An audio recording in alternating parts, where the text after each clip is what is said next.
അസ്സലാമലൈക്കും dear friends. ഇന്നത്തെ നമ്മുടെ സ്പെഷ്യൽ നിങ്ങൾ ആരും ഇതുവരെയും ട്രൈ ചെയ്ത് നോക്കിയിട്ടില്ലാത്ത ഒരു അടിപൊളി വെറൈറ്റി റെസിപ്പിയാണ്. നമ്മുടെ ഈ വീഡിയോ കണ്ടുകൊണ്ടിരിക്കുന്ന സമയത്ത് നിങ്ങൾക്ക് ഇഷ്ടപ്പെടുകയാണെങ്കിൽ ഒന്ന് ലൈക്ക് ചെയ്തേക്കണേ. അതുപോലെ തന്നെ നമ്മുടെ ഈ ചാനൽ ആദ്യമായിട്ട് കാണുന്നവരും ഇതുവരെയും സബ്സ്ക്രൈബ് ചെയ്യാത്തവരും പ്ലീസ് ഒന്ന് സബ്സ്ക്രൈബ് ചെയ്തേക്കണേ. ഞാനിടുന്ന വീഡിയോസ് ഉടനടി കിട്ടുന്നതിനായി സബ്സ്ക്രൈബ് ബട്ടന്റെ തൊട്ടടുത്ത് കാണുന്ന ബെല്ലൈക്കൺ കൂടി ക്ലിക്ക് ചെയ്തിട്ട് ഓൾ എന്ന ഓപ്ഷൻ എനേബിൾ ചെയ്യാനും മറക്കല്ലേ. ആദ്യത്തിന് ഇതിനായിട്ട് 250 ml കപ്പിന് 1 കപ്പ് ചെറുപയർ പരിപ്പ് ഒരു ബൗളിലേക്ക് ഇട്ട് കൊടുക്കാം. ഇനി ചെറുപയർ പരിപ്പ് നമുക്കൊന്ന് കഴുകി വൃത്തിയാക്കി എടുക്കാം. കുറച്ച് വെള്ളം ഒഴിച്ച് ഒന്ന് കഴുകിയെടുക്കാം. ഒരു 2 വെള്ളം ഒന്ന് കഴുകിയെടുക്കാം. ചെറുപയർ 2 പ്രാവശ്യം ഒന്ന് കഴുകിയെടുത്തതിന് ശേഷം അതിൻ്റെ വെള്ളം മാറാൻ വേണ്ടിയിട്ട് ഒരു അരിപ്പയിലിട്ട് വെച്ചിട്ടുണ്ട്. അപ്പോൾ ഇനി ചൂടായി കിടക്കുന്ന ഒരു പാനിലേക്ക് നമ്മൾ കഴുകി വൃത്തിയാക്കി വെള്ളമൊക്കെ മാറ്റിയെടുത്ത ചെറുപയർ പരിപ്പ് ഒന്ന് റോസ്റ്റ് ചെയ്തെടുക്കാം. ചെറുപയർ പരിപ്പിലുള്ള വെള്ളത്തിന്റെ നനവൊക്കെ മാറി ഒന്ന് ഡ്രൈ ആയി ഇതിന്റെ കളറൊക്കെ ഒന്ന് മാറുന്നവരെ ഒന്ന് റോസ്റ്റ് ചെയ്തെടുക്കാം. ഇപ്പോൾ ഒരു 2 മിനിറ്റ് ആയിട്ടുണ്ട്. ചെറുപയറിന്റെ വെള്ളത്തിന്റെ നനവൊക്കെ മാറിയിട്ടുണ്ട്. 2 മിനിറ്റും കൂടെ ഒന്ന് റോസ്റ്റ് ചെയ്തെടുക്കാം. ഇതിന്റെ കളറൊക്കെ ഒന്ന് ചെറുതായിട്ടൊന്ന് മാറുന്നവരെ ഒന്ന് ഇളക്കി കൊടുക്കുക. ചെറുപയർ പരിപ്പ് വറുത്തെടുത്തതിന്റെ നല്ലൊരു മണം വരുന്നുണ്ട്. ചെറുപയർ പരിപ്പിന്റെ നിറമൊക്കെ ഇതാ മാറിയിട്ടുണ്ട്. ഇനി ഇത് ഫ്ലെയിം ഓഫ് ആക്കിയിട്ട് ചൂട് മാറാൻ വേണ്ടിയിട്ട് നമുക്കൊരു പാത്രത്തിലേക്ക് മാറ്റാം.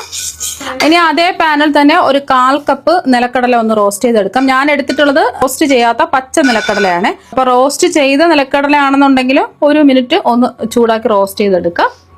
ഇത് പച്ച നിലക്കടല ആയതുകൊണ്ട് അതിന്റെ തൊലിയൊക്കെ ഒന്ന് മാറി കിട്ടുന്നവരെ ഒന്ന് റോസ്റ്റ് ചെയ്തെടുക്കേണ്ടി വരും.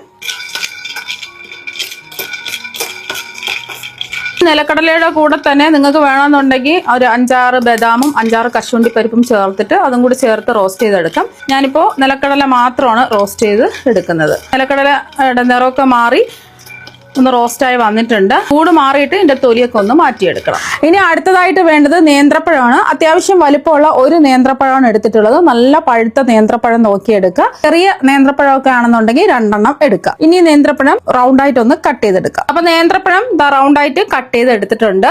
ഇനി ചൂടായി കിടക്കുന്ന ഒരു പാനിലേക്ക് 1 ടേബിൾ സ്പൂൺ നെയ്യ് ഒഴിച്ചു കൊടുക്കാം. നെയ്യ് ഒന്ന് ചൂടാവട്ടെ. ഇനി ചൂടായി കിടക്കുന്ന നെയ്യിലേക്ക് നമ്മൾ കട്ട് ചെയ്ത് വെച്ചിരിക്കുന്ന നേന്ത്രപ്പഴം ചേർത്ത് ഒന്ന് വഴറ്റിയെടുക്കാം.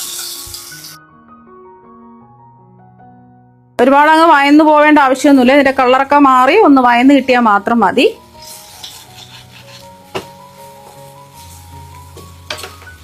പഴത്തിന്റെ നിറമൊക്കെ മാറി ഒന്ന് വയന്ന് വന്നിട്ടുണ്ട്. നല്ല പഴുത്ത പഴമല്ലേ എടുത്തിട്ടുള്ളത്, അതുകൊണ്ട് ഒരുപാട് അങ്ങ് വയറ്റിയെടുക്കേണ്ട ആവശ്യമൊന്നുമില്ല. ഇനി ഇതിലേക്ക് നമ്മൾ ചേർത്ത് കൊടുക്കുന്നത് 1 കപ്പ് ചിരകിയെടുത്ത തേങ്ങയാണ്. നമ്മൾ എത്രയാണോ പയർ എടുത്തിട്ടുള്ളത് അതേ അളവിൽ തന്നെയാണ് തേങ്ങയും ചേർത്ത് കൊടുക്കേണ്ടത്. ഒന്ന് ഇളക്കി യോജിപ്പിച്ചെടുത്താൽ മതിയാവും. അതിന്റെ വെള്ളത്തിന്റെ നനവൊന്നും മാറേണ്ട ആവശ്യമൊന്നുമില്ല. ഇതിൽ ഇട്ട് ഒന്ന് ഇളക്കി കൊടുക്കുക. ഒരു 30 സെക്കൻഡ് ഒന്ന് ഇളക്കി കൊടുക്കുക. അപ്പോൾ ഒരു 30 സെക്കൻഡ് ഒന്ന് ഇളക്കി കൊടുത്തിട്ടുണ്ട്. ഇത്രയും മതി. ഇനി നമുക്ക് ഈ പഴം ആ ചൂടോട് കൂടി തന്നെ ഒന്ന് ഉടച്ചെടുക്കണം.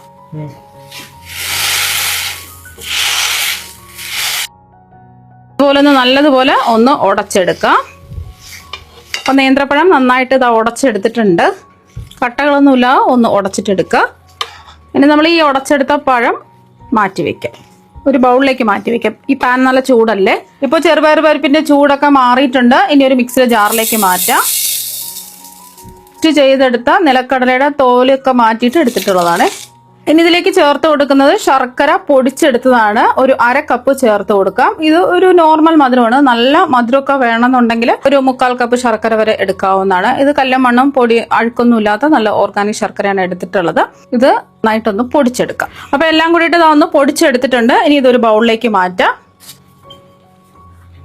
അപ്പൊ നമ്മൾ പൊടിച്ചെടുത്ത പയറും ശർക്കരയും അതുപോലെ തന്നെ കടലയും ബൗളിലേക്ക് മാറ്റിയിട്ടുണ്ട്. മധുരം ഒന്ന് ബാലൻസ് ചെയ്യാൻ വേണ്ടിയിട്ട് 2 നുള്ളു ഉപ്പ് ചേർത്ത് കൊടുക്കാം. കൂടി പോയത് 2 നുള്ളു മാത്രമേ ചേർത്ത് കൊടുക്കാവൂ. പിന്നെ ഇതിലേക്ക് ഒരു 1/2 ടീസ്പൂൺ ഏലക്കാപ്പൊടിയും കൂടി ചേർത്ത് കൊടുക്കാം. ഇത് പഞ്ചസാര ഒന്നുമില്ലാതെ പൊടിച്ചെടുത്തിട്ടുള്ള ഏലക്കാപ്പൊടിയാണ്. പഞ്ചസാരയും കൂട്ടി ചേർത്ത് പൊടിച്ച ഏലക്കാപ്പൊടിയാണെന്നുണ്ടെങ്കിൽ 1 ടീസ്പൂണൊക്കെ എടുക്കാം. നമ്മൾ പയർ പൊടിച്ചെടുത്തപ്പോൾ വേണമെന്നുണ്ടെങ്കിൽ 4-5 ഏലക്ക അതിന്റെ കൂടെ ഇട്ടിട്ട് പൊടിച്ചെടുക്കാവുന്നതാണ്. പിന്നെ ഇതിലേക്ക് പഴവും തേങ്ങയും നമ്മൾ ഉടച്ചു വെച്ചില്ലേ, അതങ്ങ് ചേർത്ത് കൊടുക്കാം. കൈ വെച്ചിട്ട് ഈ പഴവും പയറും എല്ലാം കൂടിയിട്ട് ഒന്ന് മിക്സ് ചെയ്ത് യോജിപ്പിച്ചെടുക്കണം. നമുക്ക് ഉരുട്ടിയെടുക്കാൻ പാകത്തിനായി കിട്ടണം. നന്നായിട്ട് ഒന്ന് കുഴച്ചെടുക്കാം. ഇനി നെയ്യൊന്നും ഒഴിക്കേണ്ട ആവശ്യമില്ല. നമ്മൾ പഴത്തിൽ ഓൾറെഡി 1 ടേബിൾ സ്പൂൺ നെയ്യ് ഒഴിച്ചിട്ടാണ് വഴറ്റി എടുത്തിട്ടുള്ളത്. വേണമെന്നുണ്ടെങ്കിൽ നിങ്ങൾക്ക് 1 ടീസ്പൂൺ നെയ്യൊക്കെ ചേർത്ത് കൊടുക്കാം. പയർ പഴവും നന്നായിട്ടൊന്ന് മിക്സ് ചെയ്യാം. അപ്പോൾ അതെല്ലാം ഒന്ന് കുഴച്ച് ഇതുപോലെ ഒന്ന് ഉരുട്ടിയെടുത്തിട്ടുണ്ട്. ഇനി ഇതിൽ നിന്നും കുറച്ച് മിക്സ് എടുക്കുക, ഒന്ന് ഉരുട്ടിയെടുക്കുക. ഒരു ചെറിയൊരു നാരങ്ങ വലിപ്പത്തിൽ ഉരുളകളാക്കി ഉരുട്ടിയെടുക്കുക. അപ്പൊ ബാക്കിയെല്ലാം ഇതുപോലെ തന്നെ നമുക്ക് ഉരുട്ടിയെടുക്കാം. അപ്പൊ അതെല്ലാം ഉരുട്ടിയെടുത്തിട്ടുണ്ട്. ചെറുപയർ പരിപ്പും അതുപോലെ നേന്ത്രപ്പഴവും ഒക്കെ ദിവസവും കഴിക്കുന്നത് ആരോഗ്യത്തിന് നല്ലതാണ്. കുട്ടികൾക്കായാലും മുതിർന്നവർക്കായാലും ഒരുപാട് ആരോഗ്യ ഗുണങ്ങൾ അടങ്ങിയ ഒന്നാണ് ചെറുപയർ പരിപ്പും നേന്ത്രപ്പഴവും ഒക്കെ.